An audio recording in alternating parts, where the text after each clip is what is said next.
The following is a Podbeard production.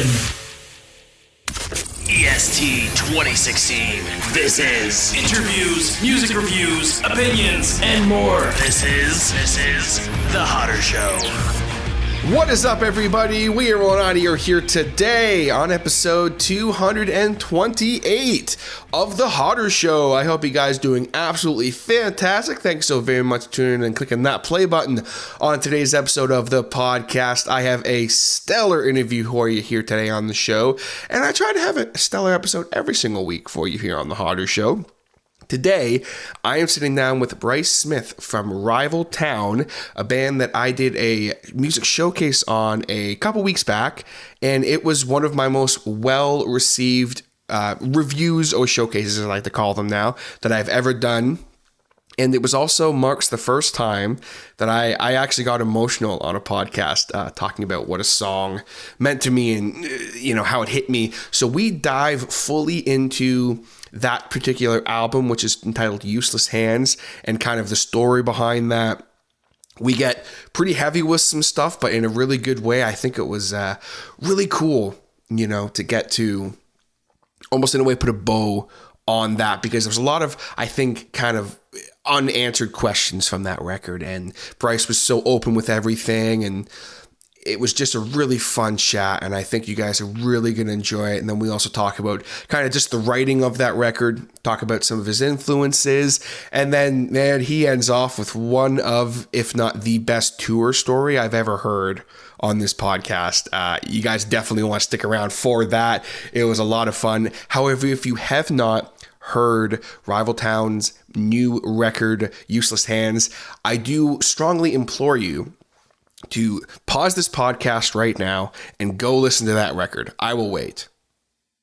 Welcome back. Hope you enjoyed the record as much as I did. If you have heard the record, then I just had a long pause for no reason. But to those of you who haven't, I hope that you did hear it now, because honestly, it is definitely one of the best records I've ever had on this show for a showcase, and it was just so much fun getting to kind of have him dissect it a little bit and talk a little bit about the lyrical content and what he went through in his life to inspire that, and also the other band members to inspire that. But before we get into that chat, I want to give everyone a big shout out for their support on last week's episode of the show, my interview with up-and-coming Chinlock wrestler, Mr. Sam Hudson, also one of my best friends in the whole world. That was a lot of fun to have that chat.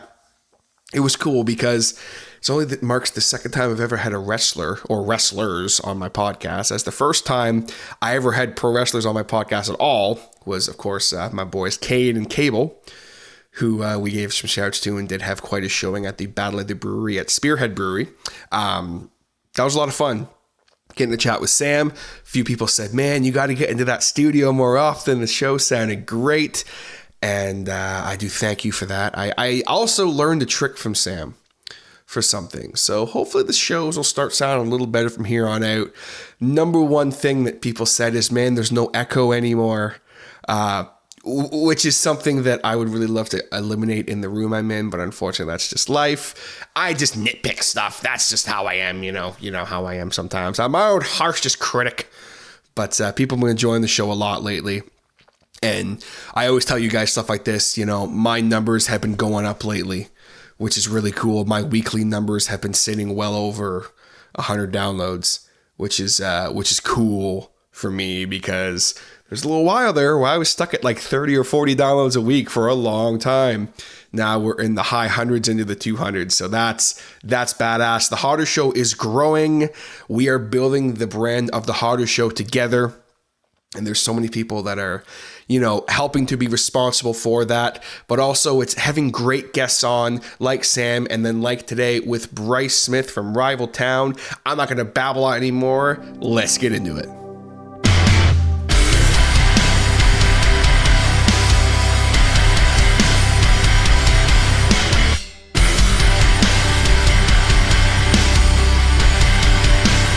So we're being joined on the show right now by a man who had a humongous part in one of my favorite album reviews I ever did on the Hotter Show, music showcases that I ever had on the Hotter Show.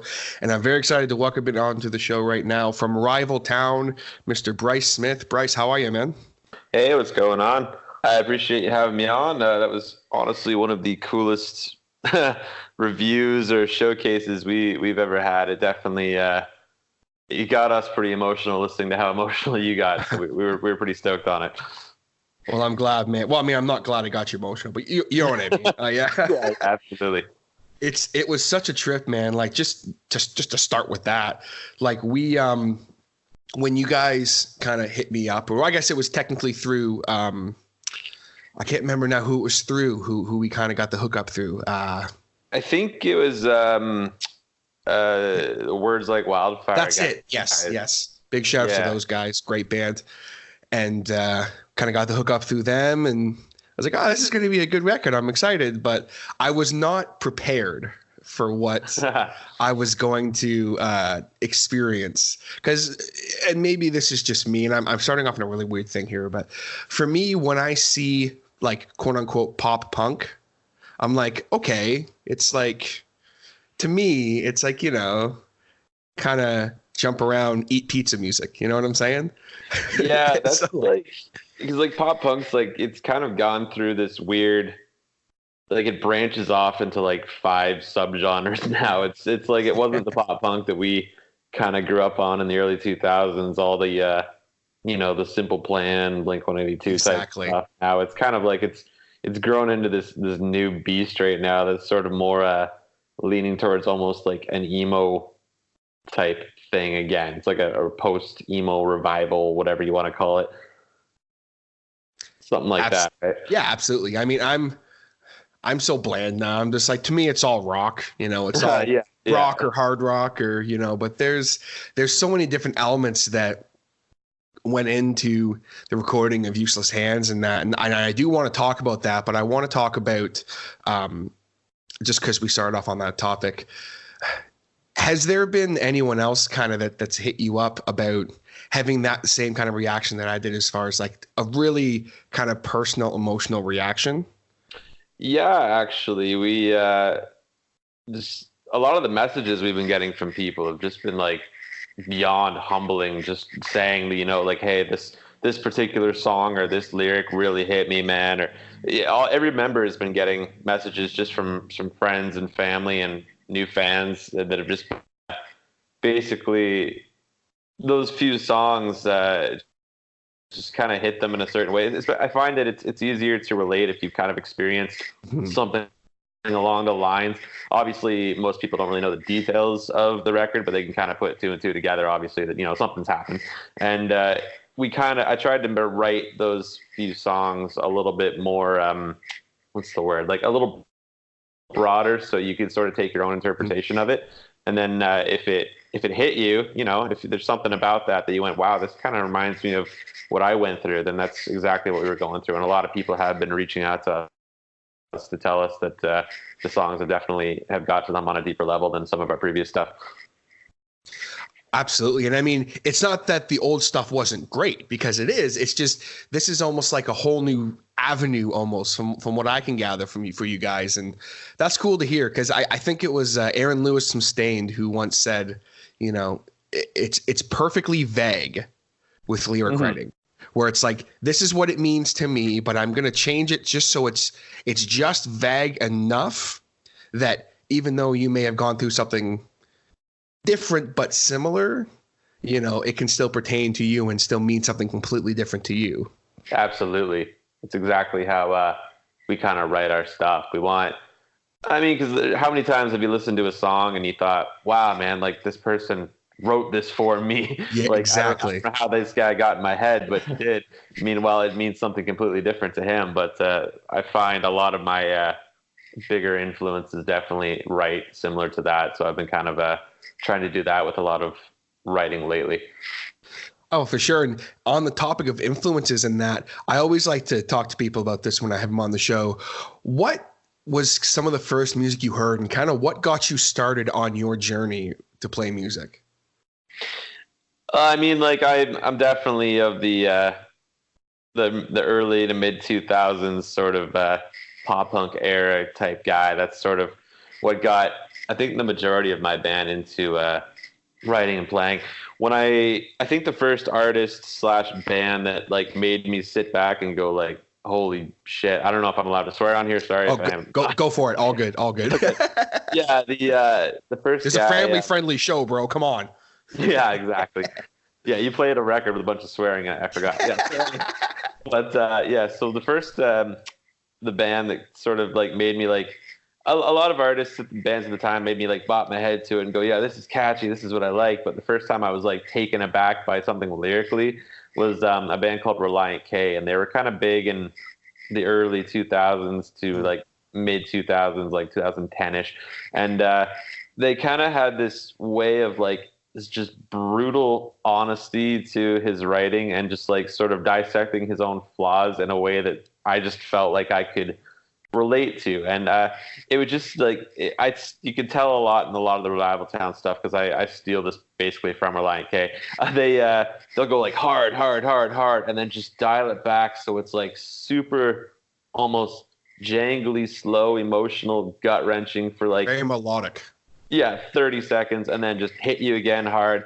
And that's basically all from Reliant K and like the Wonder Years. I've pretty much been my biggest influences on that particular writing style. And I know Chris, our other guitarist who writes a lot of the music as well, he's influenced on a lot of bands similar to that sort of thing. So it was a great mishmash when we met up. It definitely, we bounce each other around a lot with our writing when it comes to writing the actual music. Oh, for sure. I mean, you can hear that there's, even just from the standpoint of guitar, you can hear that there's chunky riffs that remind me of kind of those early 2000, mid 2000 bands that would have those heavy guitars, but then it wouldn't, the whole song wouldn't be this brutally heavy, chunky guitar part. But you guys still bring that to the table, and that's what's cool now. Like that's what gets me excited now with music is, okay, I hear this piece or this influence from the old years, so to speak, back in our time, that for the millennials and older millennials and stuff, that early 2000s, mid 2000s rock stuff like that's, and pop punk stuff like that's kind of my bread and butter too, more the rock side. But absolutely. So when I hear things that kind of remind me of that, but it's new and it's fresh, I'm like, that's very cool. It's very cool to me. Yeah, because when we first started the band, you could tell in our first batch of recordings, there's even an EP buried somewhere deep in the internet if you look for it. It's pretty terrible. We were just recently listening to it on a tour in the States a couple of months ago, and we're like, man, we hope no. But we were still learning how to be a band, right? We were just like, okay, how do we write catchy enough stuff to make people, bop to it, but still sound a little bit more modern. And then I think like you could definitely hear our influences in our first few records. And then I think in the last album and EP, we put out an EP a couple of years ago called Make It Work. That one and this release, Useless Hands, I think we've kind of come into our own sound now, where we've heard people say like, oh, this sounds like a Rival Town song, not, oh, this sounds like a band trying to sound like some other type of thing, right? It's getting to that point now where we've sort of found our sound, I think, and it's something that is like becoming just for us. It's something that's personal to us now. We're not trying to reach out to sound like other bands anymore. Yeah, and it's finding that groove. Some bands are able to, find it on their first record, but then they can't elaborate on it. Absolutely. Like it's the dreaded curse of the sophomoric album, where a band can, as I'm sure you've seen it 100 times too with music in our generation, where, bands will, they'll have that first single that's huge and it's everywhere, all over rock radio, and they'll have maybe 2 or 3 more, but then that second record comes out and that's it. It's not the same. But then there are some bands that it's the opposite. They release the first record, it's like, oh, this is pretty good, but with the second one, it's like, whoa, this is the real stuff. So it's cool to hear that that's kind of how you guys have progressed too. And I find that's what happens. That happens more lately. Like the last few years with bands especially that I talk to, I find that the first thing that they release, they're kind of like, oh boy, I don't know if, like you Yeah. were saying earlier, I don't want people to hear that. But then as you progress, and it's not that you're not proud in a way of that release. It's just now it's like, okay, we've matured a bit. Let's maybe take things a little more seriously. And It's all about progression. And yeah, too, when you start a band, remember, it's a bunch of random people who more likely than not never even met each other versus played together, right? So it's like trying to sit down and realize, this is what your strongest suit is. This is what your strongest suit is. How do we put that all in a pot and come out with something that we're all really proud of? Instead of just like, okay, we need a song. Now we're sitting there going, well, I know what I'm really good at doing. Chris knows what he's really good at doing. Let me handle this part of the song. Let you handle that part of the song, and let the rest of the guys fill in all the goodness, and then ends up being, a Rival Town song. But it's not. It was a little bit when we first started writing. It was kind of a, pop punk by numbers. We were trying to write that formula, that intro, verse, chorus, bridge, outro type thing that you hear in every song. And then we kind of got to this point where we're like, let's just throw that whole thing out the window. That's why in a lot of our songs where you're not really sure what the chorus was, you're like, oh, it's a good song, but like, where was that? Might have been the chorus right there. Oh no, but that's even a hookier part. Like, it's hard to tell sometimes, but we kind of write like that on purpose now, because we write as the song flows itself out. We're not trying to force any parts anymore. We're like, all right, maybe this song doesn't have a chorus at all, but it's still 3 minutes of, we're not. I know you talked a lot about it on your showcase about how we try to write.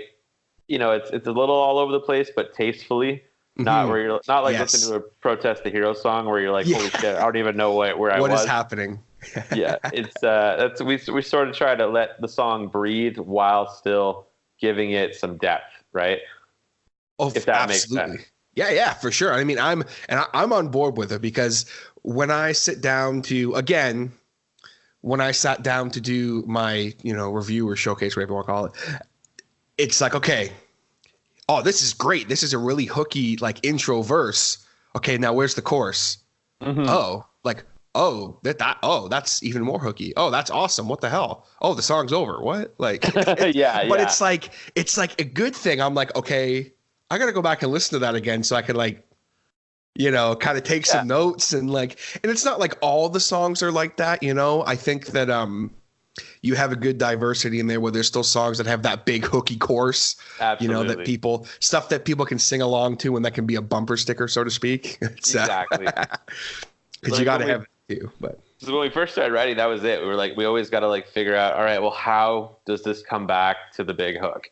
And then we were just forcing stuff, and we ended up listening to it later and just cringing, going like, man, like we should have just wrote the way we wanted to, and then we wouldn't have had to like write some bullshit verse where none of us were proud of it.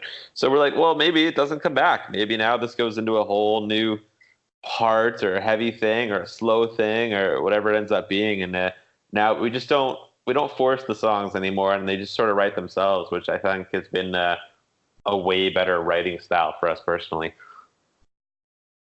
Definitely. And when you don't have to force things, it's just, it makes it better for everybody, because there's nothing worse than when, I would talk to bands and they would say, oh, well, we're trying to write that big single.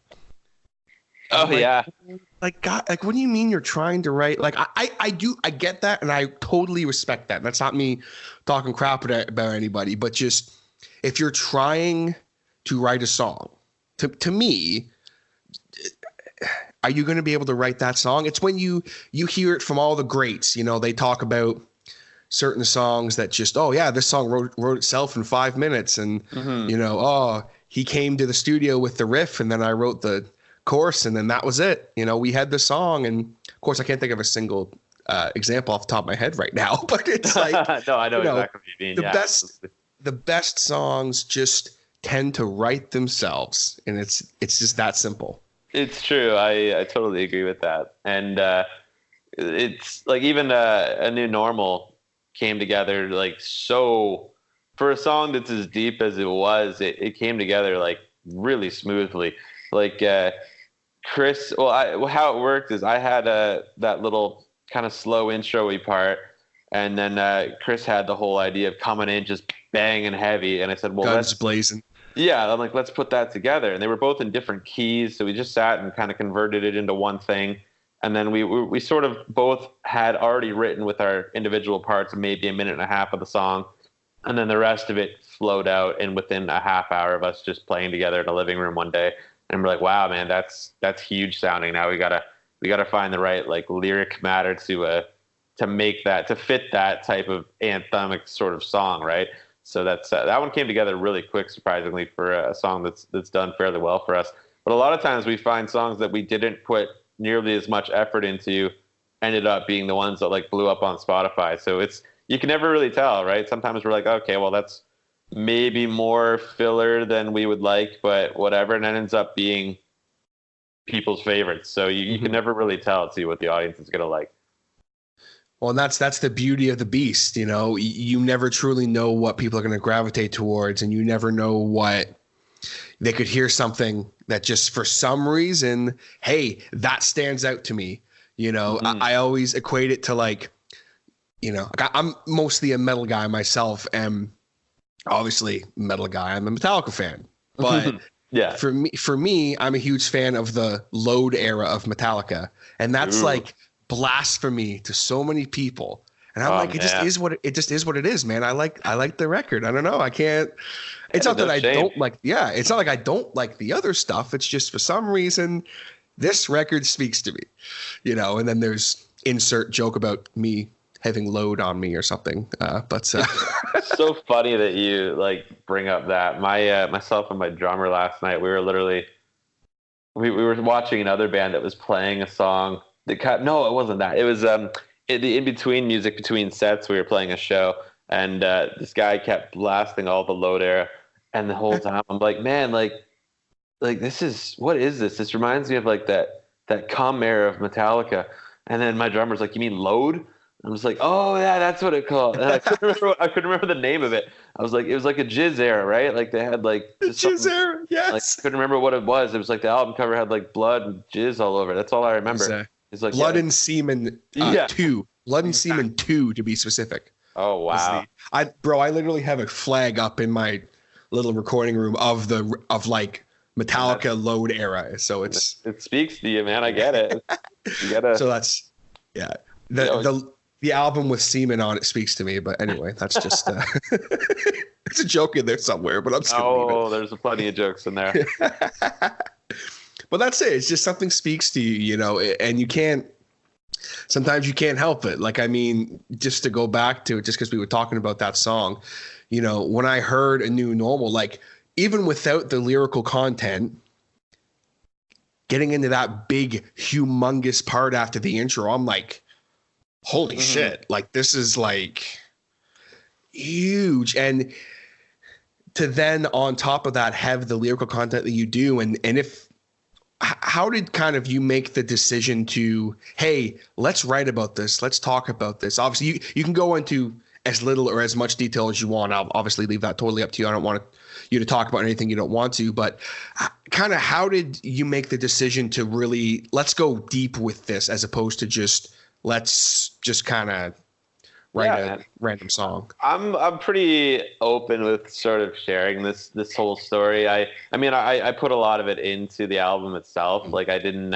obviously I left a little bit to be interpreted, but so what the actual story was is my brother and my brother is also our keyboard player. We lost our mom in 2017 in November, almost 2 years ago now, to a brain cancer, and it was only a 3-month battle. Like we found out in like late August, she was diagnosed. She had some headaches.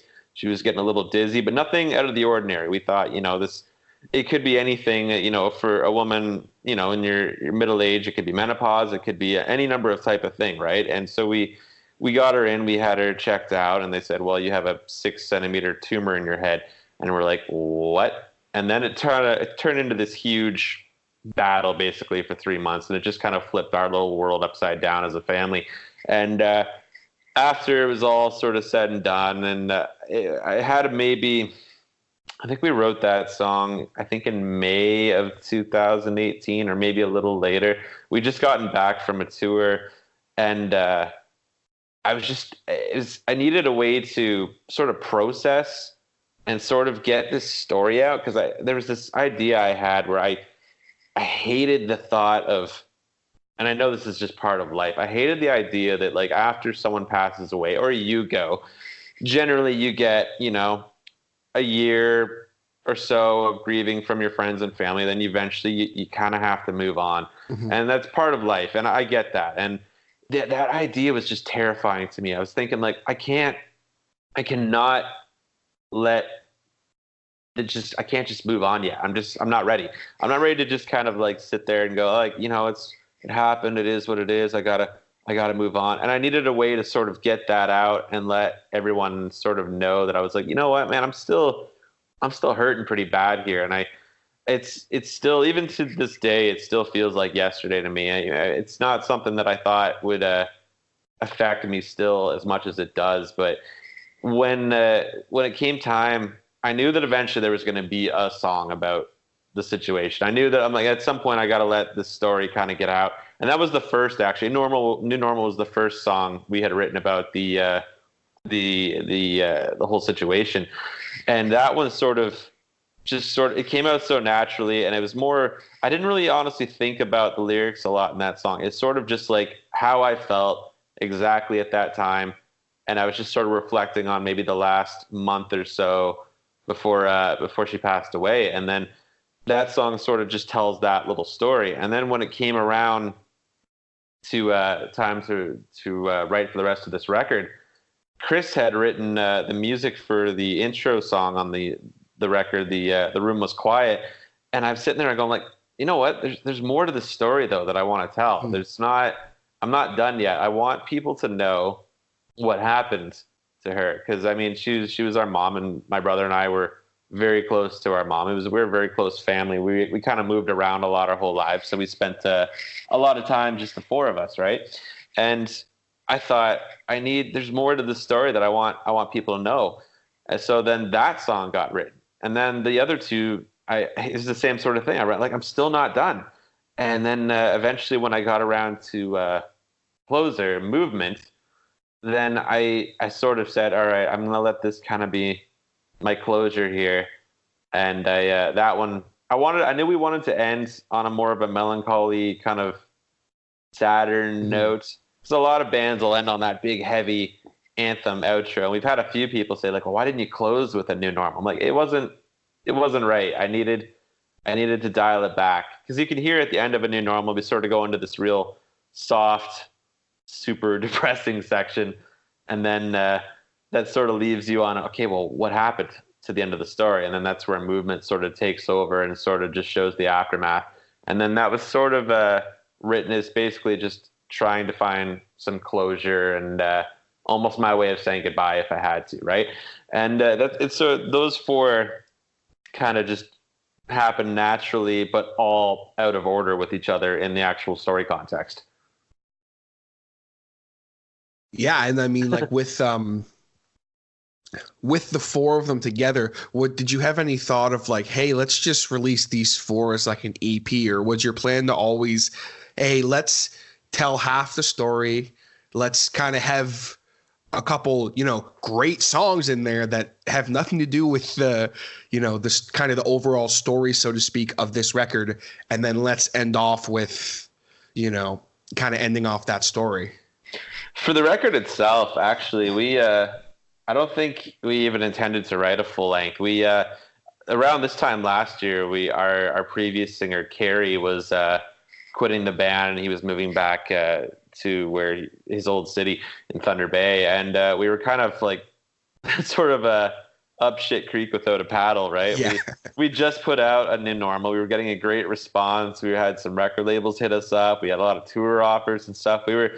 It was starting to kind of pick up, and then all of a sudden we're lead singerless, and we're like, shit, like what are we gonna do here? We got to find a new singer. So basically, Chris and I just sat down and we're like, dude, we gotta write an ass load of songs and then get somebody in. It was kind of almost a rushed effect. So we're really excited that it actually came out as good as it did, because there's a lot of the songs we write, we don't even play as a full band until the song is So already you actually released. play it, yeah. Yeah, like the song's already been released. Like it's we've had other ones called Hide, that one that's also on the record. We put out a music video for that before we ever jammed it. Like it was. Oh, better learn the song, boys. That's exactly it. Yeah, it's same with Useless Hands. We were sitting there, and Chris was like, "Man, I don't even know how to play this song, and I'm shooting a music video for it." I'm like, man, you got to fake it till you make it. But we, the record was actually pretty rushed. We tracked the whole thing in about a month, and we had tried a few people out singing and worked with a couple, and it wasn't the right fit. And then we were kind of getting a little bit grim, going, "Shit, man, what do we do right now? We're sitting on this album, but we don't have anyone to sing it." And I had all I did was I put a Facebook post out. I go, "Hey, is anyone looking to join a band?" But I didn't say it was Rival Town. I just said, is anyone looking to join a band? I wasn't letting anyone know what was going on behind the scenes with Rival Town. And somebody tagged our new singer on my post and wrote, "Hey, check out this guy." And I click on him, and I'm like, this guy's not going to want to be in my band. There's no way. He was like, I was watching his old bands, and he's like, it was insane. I was like, okay, this guy is just a wild singer. He's not going to want anything to do with a pop punk talented project. cat. Oh yeah, he's unreal. And so I just sort of just blankly just hit him up. I said, "Hey man, I know you're doing all your stuff with your other band, and I don't want to, no pressure, but if you're looking for another project or you're looking for something new, just hit me up."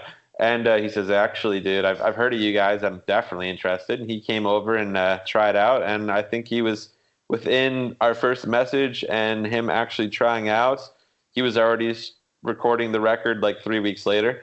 So, wow. I mean, it fell into place really quickly. And he's been just an absolute delight to have part of the family ever since. That's badass. It's always good to hear those kind of stories where like, just, excuse me, because there's so many bands that have such a hard time with the whole lead singer thing, and it's always crappy to see bands that, I mean, there's a couple that I know off myself that, they're sitting on material, but their singer left and they're like, it's unfortunately went the other way where, it's been like a year or two and they still don't have a singer. And it's like, man, so I'm so glad to hear that you guys, it was able to go the other way. Yeah, we were pretty nervous. We said, we might. I mean, we're obviously we put in a lot of time into this band now, and I know every band says that too. So I'm not taking away from anyone else. I mean, like the difference was all of our members, we all moved here from Thunder Bay, which it's like a city 17 hours north of here. Literally, the only reason we moved here was just to play music. We couldn't do the whole drive, 17 hours just to get to Toronto, then start playing, then drive wherever. Yeah, no way. So expensive. So we basically all uprooted our whole lives. So when it came to the point where we didn't have a singer, we were like, oh no, this is so bad. Like we can't not have a singer. So we were kind of getting a little desperate, and a lot of times you might settle when you're desperate, but Mike just happened to just be the perfect fit. We had known that we wanted to go in a slightly more aggressive direction, which is pretty untypical actually of the pop punk world, especially nowadays. Most bands start heavy and then end up being a lot softer, there's absolutely nothing wrong with that. We were into a lot of those bands. We just, as people, we're all different, and there's a lot of circumstances in our lives, and this band especially, not just myself and my brother. Our drummer also had a super scary cancer scare with one of his parents just months before ours happened. And so it was a lot of different circumstances led to the direction change and the sounds we sort of brought to the table now. We were in a way different headspace now. We reflected it, I think, a lot through this record. We just kind of weren't feeling the happy. A lot of times we've written some bouncy, I'm sad about a girl songs, but now we're like, it's not what we're thinking about these days. We're kind of getting to that age now where, life gets real really quick, and we learn that a lot. Absolutely, it does. Yeah, you take a lot of things for granted till all of a sudden you're, the gun's pointed at you, and then you go, holy shit, that happened fast. Like, this could happen again, or you never know, right? It's terrifying how quick life can change on you. So that's kind of what the whole concept of Useless Hands was about, was just sitting there knowing like all this is going to happen, and all I can do is just sit here idle and be basically useless, right? There's nothing I can do to change the outcome of what's happening, or prolonging the inevitable. It's just that's kind of the whole record's basically about that. Even the few songs that aren't directly about the other scenario are all about that sort of concept as well. They're each in their own individual story, and they just don't happen to follow the other theme. Yeah, for sure. It's they kind of, they do have that same vibe while being different. It's all kind of because when I first heard, and saw the title Useless Hands, I'm like, okay, that could go one of like three ways. Mm-hmm. That could be, again, and it's horrible of me to say like, oh, like pop punk, Useless Hands, that could be like kind of a more, I guess for lack of a better term, like almost like slapstick, where it's like, oh, I got these useless hands, I can't do anything, I can't play guitar or whatever. Oh yeah, I guess, or like it can go the other way, like with you guys, where it's like this whole other deep meaning behind it, and it's like, whoa, like this is cool, I can get behind this, I dig this. Mm-hmm. I think originally we actually wanted to call the record A New Normal, and then it just sort of, this just happened naturally. I think actually Chris came up with it, or he heard somebody say it or something like that. I remember, and he came downstairs and he was banging on my door. We used to live together, and he's like, dude, we got to call this record Useless Hands. And I'm like, holy shit, man, you're right. Like that is the most descriptive term of what all these songs are about. And then it stuck, and we were all about it. And I think it is like as great as this, the title A New Normal would be, because I think that would have been, great too, but Useless Hands, I think it's almost it's a statement that has been made with just that term in the record, where it just all fits together so perfectly. It was like the stars just aligned on everything for you guys with this record. Well, we appreciate how much you like it. It sounded like you totally got it, man. I guess you got exactly what we were going for, and we really appreciate the showcase you did on it. It's nice to sort of hear someone who just completely gets it and really sat down and listened to it, right? Like a lot of times, and I'm guilty of this too, you'll just put a record on as background music. Meanwhile, some poor soul, dumped their heart into it, and you're like, oh yeah, that was catchy. Hey guys, TJ jumping in here real quick. I need to tell you guys all about one of the best dudes in the entire world and the best graphic design man ever, Mr. Jason Reese from Jaybird Digital Arts. Hey you. Yeah, you, listening to the Harder Show right now. Are you maybe in a band? Maybe you're a content creator? Maybe you're a performer of some kind who needs t-shirts or logos? Or are you maybe a business owner who's in need of some mailers or some brochures for your business? Maybe some business cards as well? Or are you someone who just needs some family photos edited and you're looking for the perfect graphic designer for you? You need to look no further than my man, Mr. Jason Reese from Jaybird Digital Arts. Jaybird Digital Arts is a local business, and you will be supporting the local economy. You will be dealing directly with the boss. There's no sales reps. There's no runaround. You're dealing with the man himself. Above par work at below par rates. And he has over 10 years experience. He will work long and late to make sure your project gets finished on time and on budget. If you have been living under a rock, everybody is using Jaybird Digital Arts, from myself and the whole Podbeard Network, Chinlock Wrestling, House of Hardcore, tons of different bands, Gino's Pizza. Everyone is using Jaybird Digital Arts. And he offers so many other services, I don't even have time to list right now. It would take the whole podcast, but whatever you need, he has your hookup, and he will make sure that he is unique and that you will stand out from the crowd. Contact him today for a free quote by going on JaybirDigitalArts.com, or you can also check him out on Facebook and Instagram at Jaybird Digital Arts and search hashtag Jaybird Digital Arts for a look at all of his awesome and unique work. And you can also contact him by email at jaybird.digital.arts@gmail.com. And on top of all of that, If you contact him today and let him know that your boy Hotter sent you, he'll even give you a little discount skis on his already fantastic prices. I can assure you, you will find no one better and not a better human being on this earth than Jaybird Digital Arts. And always remember this, folks. His business is not successful unless your business looks great. Contact Jaybird Digital Arts for your free quote today.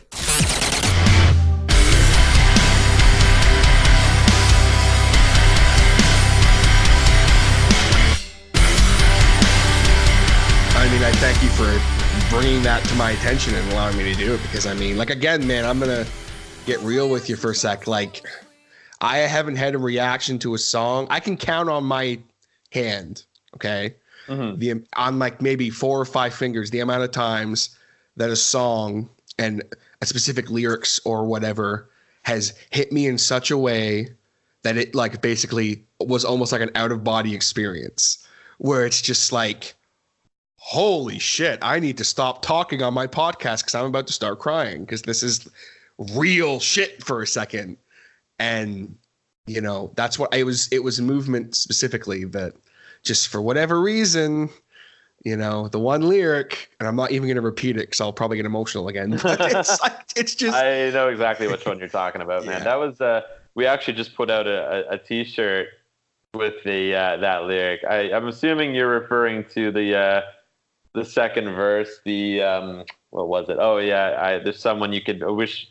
There's someone Absolutely. Wish to meet. Yeah, that was the story behind that was sort of it's maybe 6 months after my mom passed away.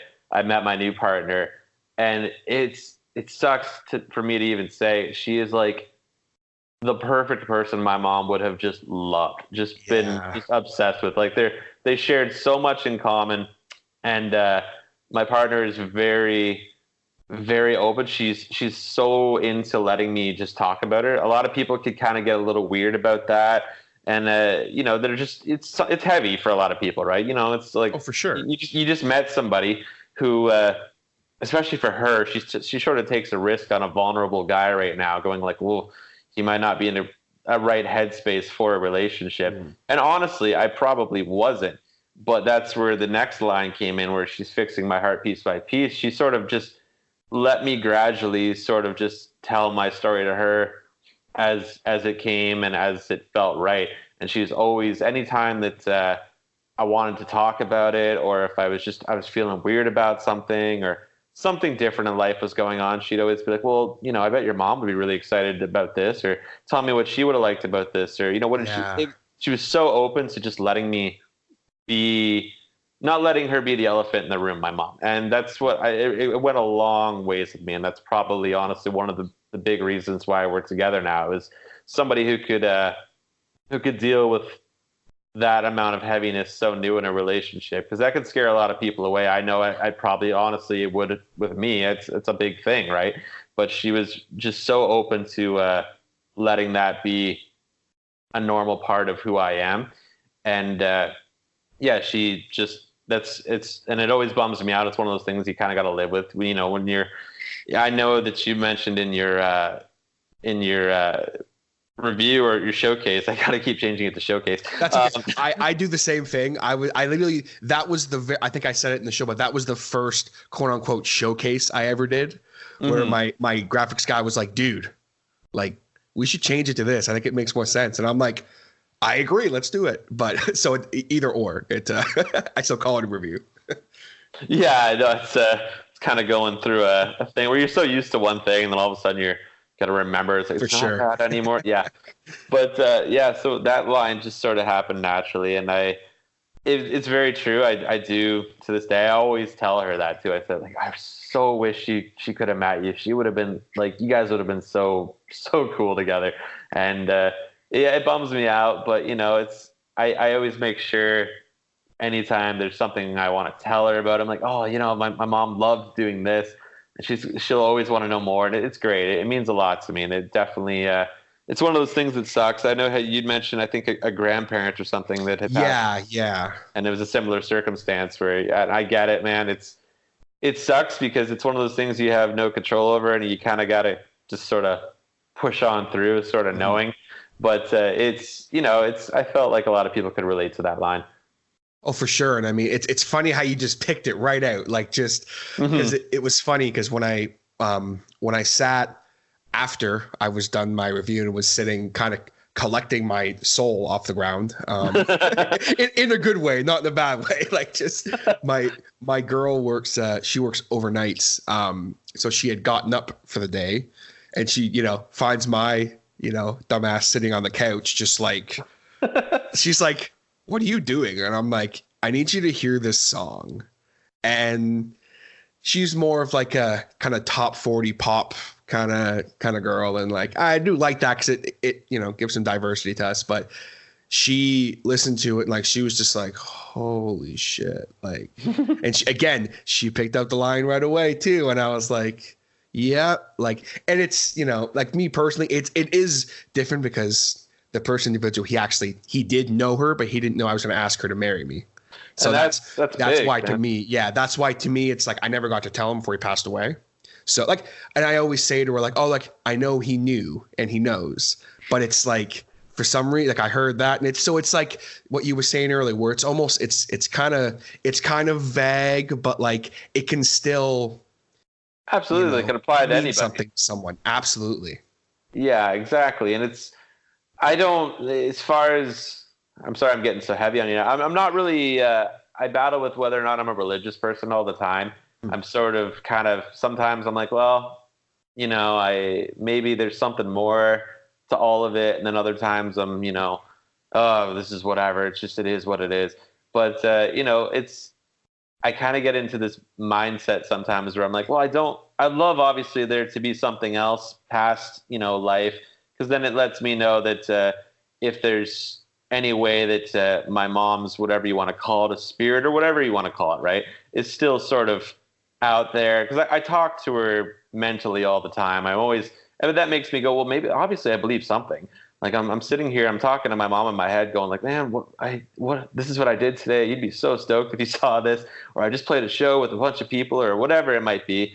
And then I sit there and I wonder all the time. I'm like, well, she's got to know that I found, I think, my quote unquote forever partner. And I think that she would know, and I hope she does if there is anything after this. And that's sort of, I do bounce around the idea a lot. Depends on how cynical I'm being that day. Yeah. And my girlfriend is more of a religious person, and she always sort of backs that up. She's like, no, she knows you're there. She's watching you, and that means a lot to me. So, like I said, depending on how miserable of a person I'm that week, I definitely my opinion changes. But I like to think that when we lose people, even if there is nothing, they still live inside us. And that's what Useless Hands was sort of, a lot about too, is that as long as you remember them and everyone remembers them, that person never really does go away because he still lives with the people that they influenced and,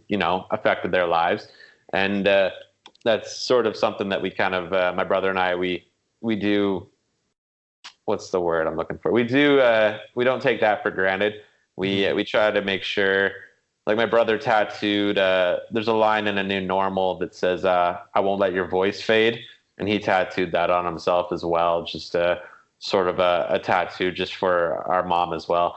But this was sort of I guess if I had to sum that up, this record was kind of just our way of saying goodbye and sort of immortalizing the story all at one time, if that makes sense.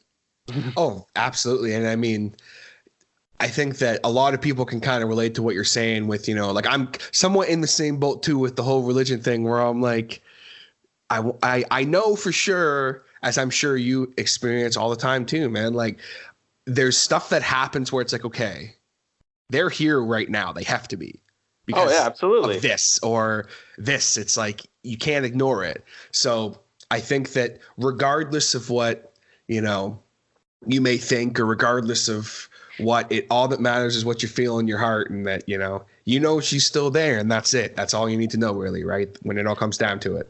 As soon as you start overthinking it, then you're just gonna make yourself crazy, man. Sometimes it's as simple as this person, whoever it is to you or whoever's listening, this person was a major part of your life, and nothing can ever take that away from you. So, I mean, despite whether they're not here physically, it really doesn't matter because they are a huge part of why you are who you are. And that's sort of how I look at this situation. Is a lot of people that knew my mom, they know a lot of parts of me. I'll say something and be like, that's exactly what your mom would have said. I'm like, see, she ain't going anywhere. And that's, it means a lot to me when people do say that type of stuff though. Absolutely. And I mean, I do want to thank you too for like just sharing all that. And, I never have any issue getting a little quote unquote heavy on the show with stuff like that. And I think it's a story that, there could be someone out there who has listened to the record that's like, I think this could mean something to them. Like I find some people nowadays, especially with quote unquote newer, music listeners, so to speak, where they need to know before they can truly accept what the song is. I've been finding lately, especially with like younger kids now, it's like, oh, well, what's this song about? Oh, yeah. I can relate to that so much. Like, so I think it's kind of a, excuse me. It's kind of in its own way, a beautiful thing to go into it and tell the story behind it from your point of view without, going so crazy into detail that people can't kind of still take what they take from it.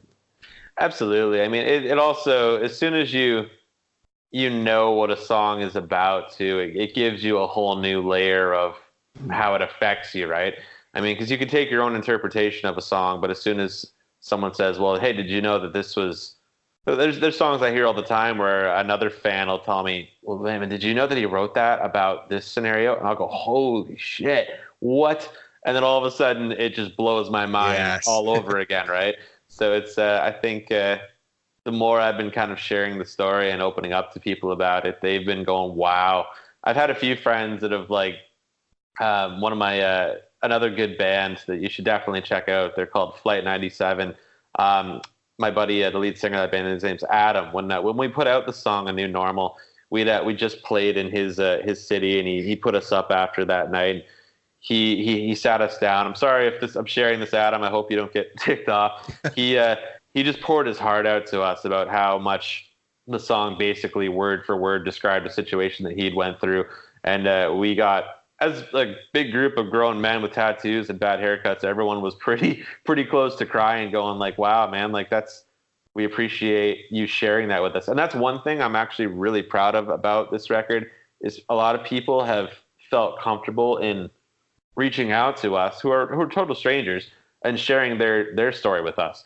And that's huge. Like that takes a lot of guts sometimes. You hold a lot of that shit inside all day, and it eats at you because it's just you and your thoughts. But when you can reach out and talk to somebody else who's went through or going through something similar to your circumstances, I think it makes them not feel so alone. Like this just happened to me, because everybody goes through it. And I think being able to talk about it with people, especially with a medium like music, it helps not heal, but it helps you not feel so alone, I guess. Yeah, that's probably the best way of putting it. Yeah, but when he sat us down, he's like, guys, I just got to tell you what this song meant to me. I know your circumstances, I know your story, but this is my story. I want to share it with you guys. And he told us his, and we're like, wow, man, like that's heavy shit. And we're glad that this touched you and this made you feel a certain way, because that's what we wanted it to do. So when we hear stories like that, that's honestly, as much as we're all ready to become rock stars and play big shows and all that stuff, when somebody is truly like affected by a song or the music that you're making, that means more to me than honestly any big, huge concert or recording contract could ever mean. Just it means that you put yourself out there and people accepted it. And that means, a lot to our band, especially. Yeah, man, there's a quote that sits above my computer all the time that my wonderful sister made for me on this piece of painted wood or whatever. And it says, "Where words fail, music speaks." Exactly. And Absolutely. about as good as I can sum up situations like that where, you know, and it's cool that people are reaching out to you. And it's almost like certain bands have talked about in the past where like they make this song kind of, okay, this is for me. This is to get this out and to immortalize this story and to help me get this out. But then also kind of almost by accident in a way, it's also helping other people maybe. And that's a beautiful thing for sure. Yeah, well, that's the thing with writing. It's sometimes it's really therapeutic. Just being able to get that crap that just kind of sits inside you all day out. I'm sorry for you, such a horrible reference, but it's, you know, it's sometimes just being able to get that out and just so people just know. It might not have to mean anything, but as long as people know that, like, you know, I had a shitty day, and I want someone to know I had a shitty day. It helps a lot. It really does. For sure. A lot of my friends in their bands too, and I've heard a lot of guys that have written songs.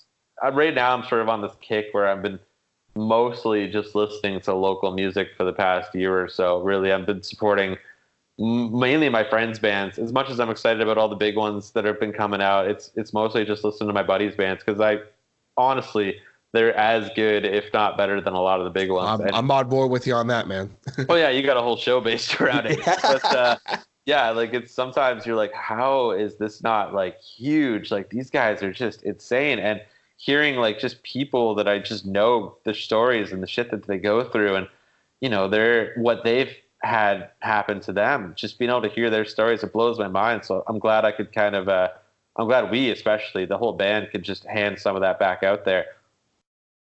Yeah, man, it's an absolutely beautiful thing, and I want to thank you for, you know, going so in depth with me and talking about it. It was I think a really beautiful thing to be able to kind of almost put a bow on it. Like when I did that showcase, I felt like I needed to put a bow on it by talking to you or someone from the band who was involved with the writing too, just to kind of put a nice little bow on it, you know?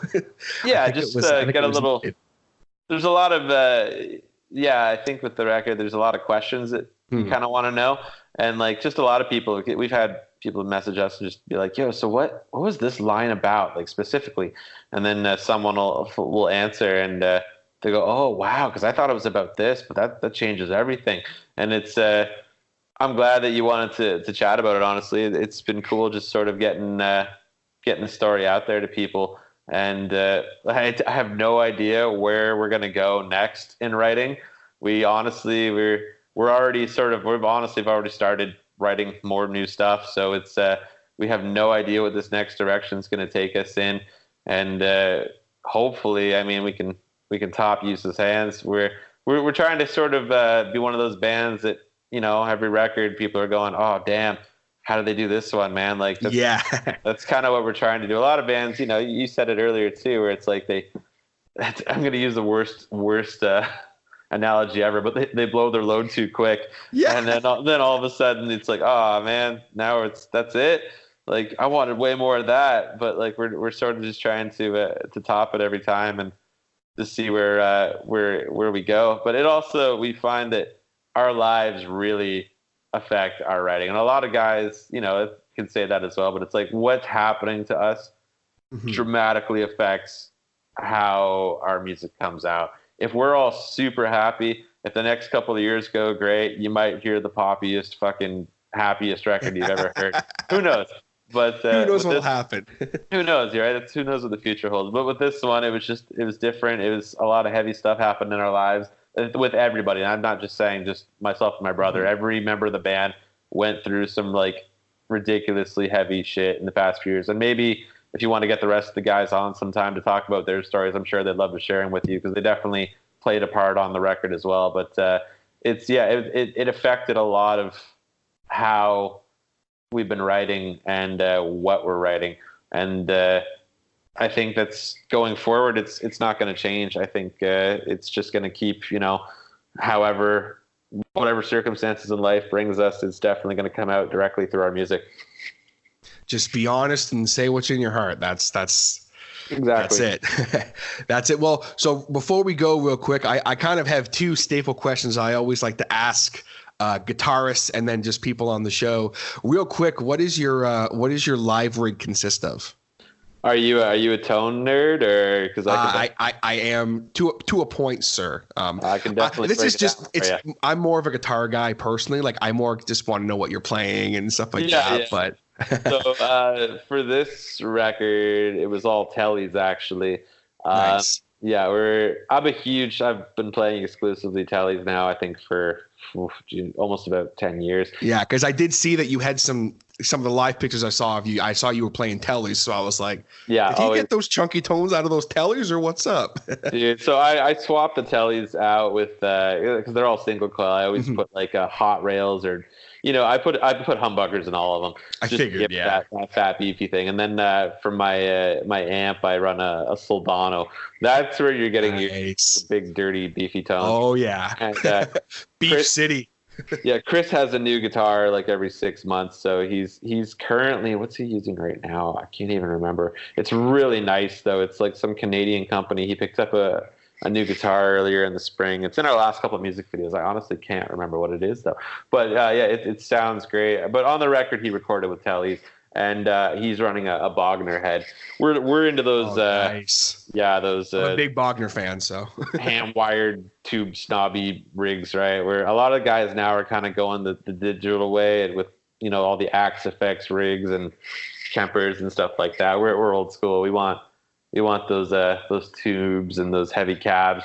It's hurting our backs for sure on the road, but we're all about it. It's our rigs, like just because we're a 6-piece too. Our trailer's already pretty full, but it's like every 6 months someone comes home with a bigger road case and a bigger blah blah blah. And the first thing we're going like, I'm not lifting that shit with you. No way, man. You got to get someone else to haul that one. And, we need a bigger trailer, bro. That's exactly it. We found a lot of venues in the States have some pretty hefty staircases, so we've been having a lot of extra Advil on the road with us for sure. But as far as I'm like I said, I'm a huge telly guy and Soldano head, and I'm currently using an EVH cab because I had an orange cab for like 10 years and it was just killing me, just too heavy, honest to God.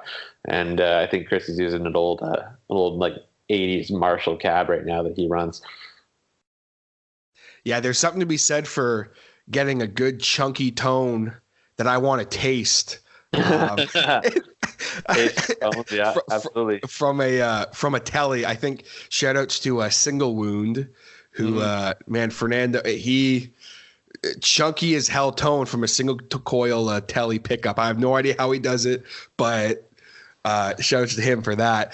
Now, just real quick, one more question I always like to ask people: do you have a favorite show that you've ever played, or do you have like a really funny story from just like a horrible show you played that you want to share before you go? All right. Well, now I got like a 10-minute story for you. I'm sorry. Okay. I know you're ready to kick me off.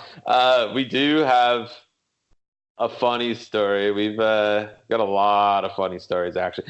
But as far as a favorite show, I think that's different for everybody personally in the band. I have two that I'm really excited about. One we weren't even playing Rival Town songs. Like we usually, like in our entire band career, we've only ever done one random cover set that we just pulled out of our ass one time. And like we're not really, we'll throw a cover into our set and stuff like that, but we're not a cover band by any means. But one time we said, you know what, guys, how funny would it be if we went full out like makeup and everything and did the Black Parade record? Oh my God. And we all like face paint, went as emo as we could, and we pulled it out one night to like a sold out room. And it was like the most insane experience. Like we couldn't believe it. We're like, man, no wonder like My Chemical Romance was so big. Like the room was just wild. People were trying to pile on stage and sing with us. It was just unreal. And then we opened up for I don't know if you remember Millencolin. Yeah. We played with them one time, and they were a big favorite band of mine. That's badass. And that was a pretty big one for me. And I think the other guys all sort of have their own personal one. As far as a horrible show, we've had a lot of those. So I'll try and sum up this story quick. But one time right when we first moved here, which was I think the fall of 2016, we had a tour booked like a month after we moved here. We were going out to the East Coast just and doing the Maritimes and coming back. And immediately, like within the first 3 hours of leaving for the tour, we were only playing in Toronto the first night. Everything was going to shit. And like, so we played this first venue in Toronto, and it's like 3 a.m. and we're loading out, and we can't find the keys to our van. And we're like, oh my God. It's like late November too. It's cold. It's like crappy out. And we're like, oh my God, we got to like leave and get to another city here, but no one can find where the keys are. And we're all trying to figure out like, oh, we got a spare set like an hour and a half away, but how do we get there? And it was just this like horrible, it went on to like 5 a.m. and then some like drunk dude comes pouring out of a bar. He's like, did someone lose their keys? And we're like, yes, we lost our keys. And then, so we're already like, we lost the whole night. We were exhausted. We get to the next city we're playing. And my dad lived in that city at the time. And he asked if we could help him move a treadmill at his house. And so we're helping him out. And this is a big, heavy thing. And it falls and lands on our guitarist and gives him a concussion. No. This day 2 of tour. So we're like, no. We're like, oh my God. And the kid's like puking his ass off. He's so sick. His brain's just rattled. And we're like, oh my God, do we leave now? Do we go back? It's only been 2 days and we got like 6 more shows or 7 more shows. So we pushed on. We go to Montreal. We play, and we're like, Montreal is kind of a notorious city for band robberies. Yeah. A lot of band stuff stolen there. So we're paranoid. We hadn't played in Montreal before. We're like, shit, we gotta like watch our shit, and we gotta get out of Montreal as soon as we're done playing and get like a hotel somewhere. So we get out of Montreal. It's already 3 a.m. We drive out to this little French town, maybe an hour outside of the city, and we're crashing there. We get to this hotel. We pull in. The guys are taking all their stuff out of the van to go into the room. I'm the last one to get my stuff out. I go to close the van door, and it like falls off. Like it won't close. Like we're like, oh my God, the door like is fucked. Like we can't leave all our gear open in this van all night. So it's like me and one of the other members is sitting there. We're trying to jimmy rig this door in a French town at like 4 a.m. We're like tattoos and just the worst looking shady dudes. And these cops pull into the parking lot of this hotel. Oh no! They barely speak a word of English, and they think we're robbing our own van. And we're like, yo, no, we're a band, man. We're like, we're not from here. They're like, just questioning us, interrogating us. And we're like, no, we're not from here. It's getting so late. We're so tired. We got to drive to Fredericton the next day, which is like, that's a hefty drive too. Yeah, 9 hours away. So we finally, they let us go, and they tried to help us put our van back together. And so the next day, this is day 3, remind you. Oh no! We're driving all the way to Fredericton, and we're up in the mountains in like Edmundston, New Brunswick or something. It's cold, it's snowy. Van blows up, like just smoke coughing out all over the place, and we're stranded. And we're like, oh my God, we're pretty miserable. So we're stuck on the side of the road in this little French nowhere town up now in New Brunswick. And it's freezing. We're all dressed for Ontario weather, and it's a lot colder on the East Coast. So we all just have hoodies and stuff on. Meanwhile, it's snowing out, and so I think we were stuck for 5 or 6 hours. We're gonna miss the show now. We have to tow our van 300 kilometers, so that's another bill. And this is day 4 of tour. So because we'd all been outside now for just like 5 hours, we all got like the flu. We all got sick. Of course, every member of the band got sick. So we missed the show that night. Luckily, a buddy put us up in Fredericton. We're all deathly ill. We got to like rent a van to get to like Halifax the next day. So we're so in the hole money-wise right now. We're putting up like GoFundMes and stuff, trying to get some people just to help us out. And people did help us out a whole bunch of that. So we realized it's a few years ago, but shout out to anyone who helps with that. We ended up getting a van, playing in Halifax to a bar that we found out we thought we were playing our own show. Turns out it was like this weird battle of the bands thing, and there was like 2.5 people there, And we're like, okay, this is great. Good thing we rushed and got out here. And then we were supposed to drive one more show, which was okay. Then we had to drive all the way back from Fredericton to Guelph in one day. And, which is like a 14-hour drive. That is a long drive straight. Yeah. So our van's fixed now. And we haul all the way across 3 provinces. We get into like an hour from Guelph. And our booking agent calls us and was like, "Yo, I forgot to tell you guys that show got canceled." Oh no! Oh wow! Yeah, and we were mad. We're like, I would have just canceled? fired him on the spot and then called him back later and be like, "Okay, maybe I overreacted." Yeah, we were pretty sure that the band was done in that minute. We're like, "Okay, we're cursed. There's actually something happening here that's like otherworldly. This doesn't make sense."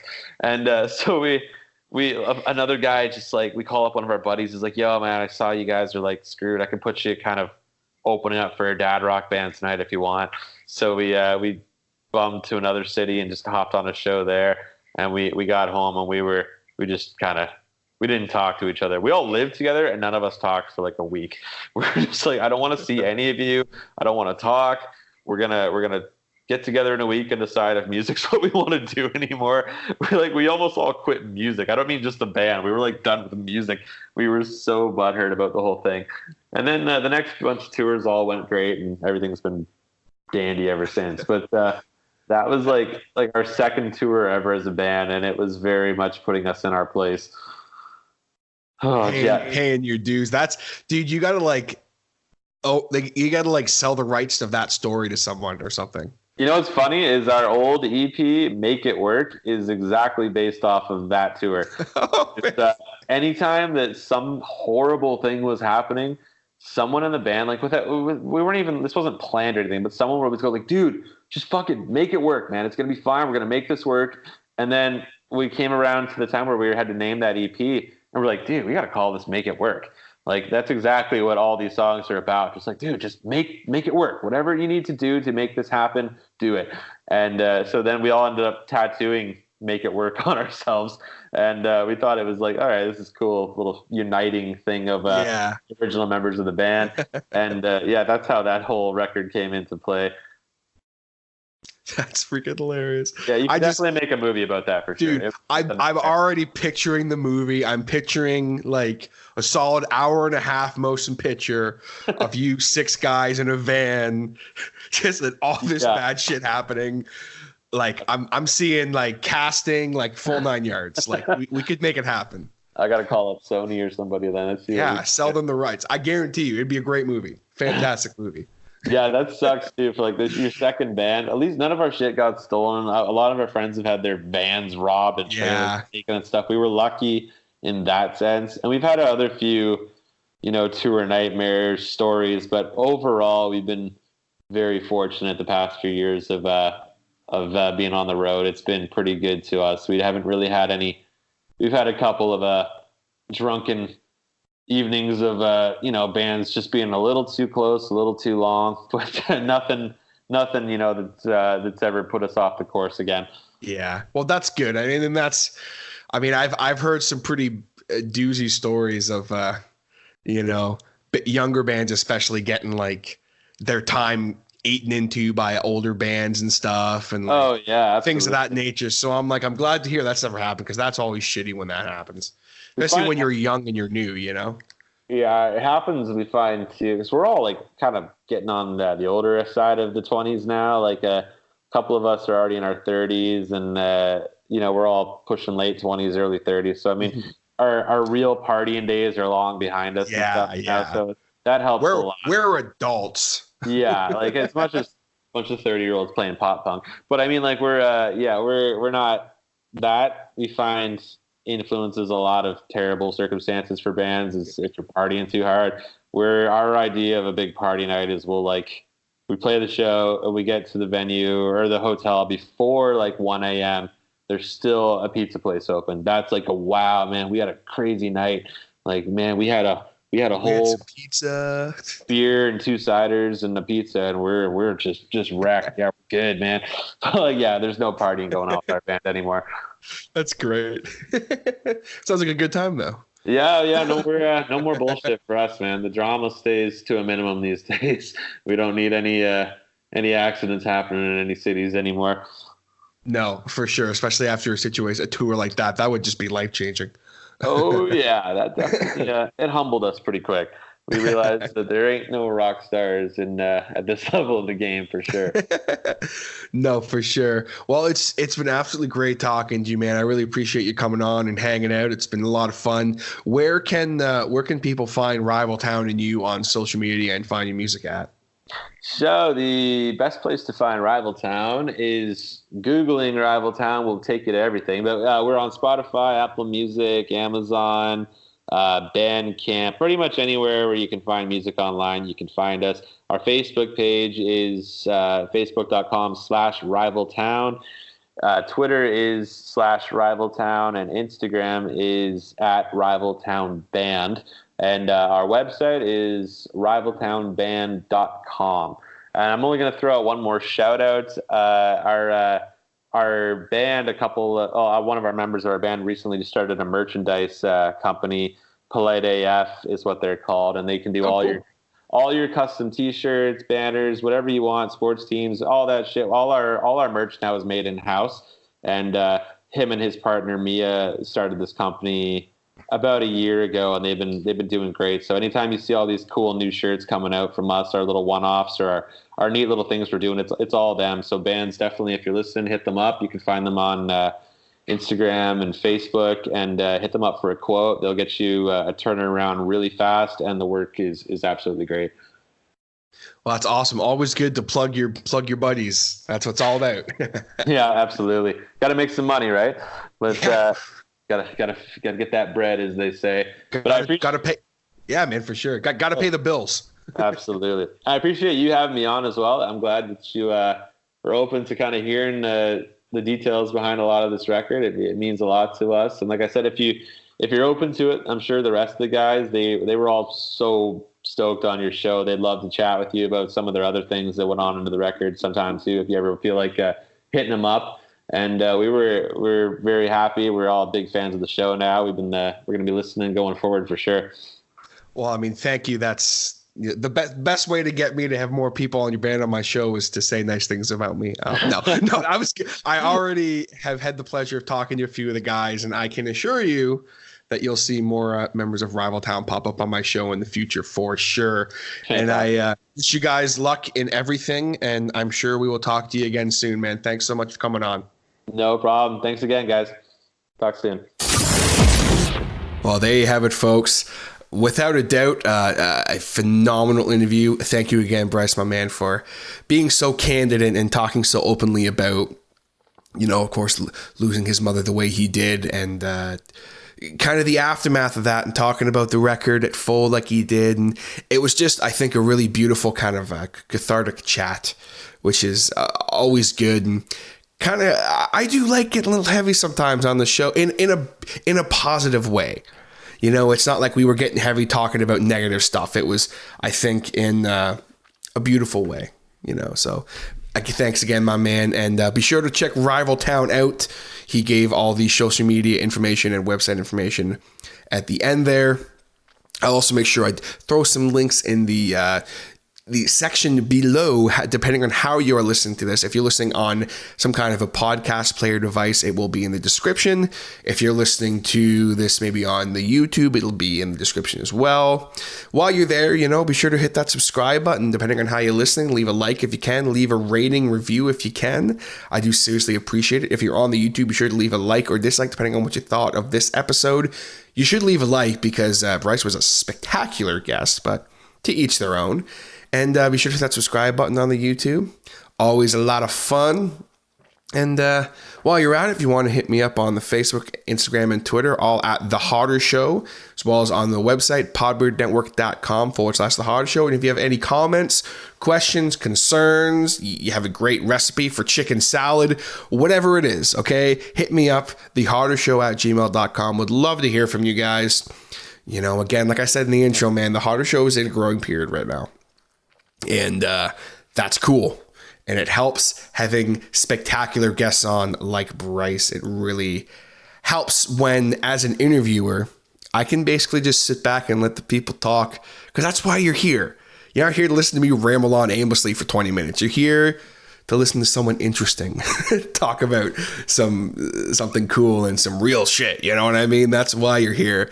But if you're still listening to the podcast at this point, I do seriously appreciate it. Thank you so much. You are the best virtual audio fist bump. Yeah. Don't know if you heard that. I just fist bumped my pop filter. But either way, thank you so much again for listening. Be sure to check out Rival Town. Check me out all over the place on social media. And I will catch you next time on The Harder Show. Take it easy, guys.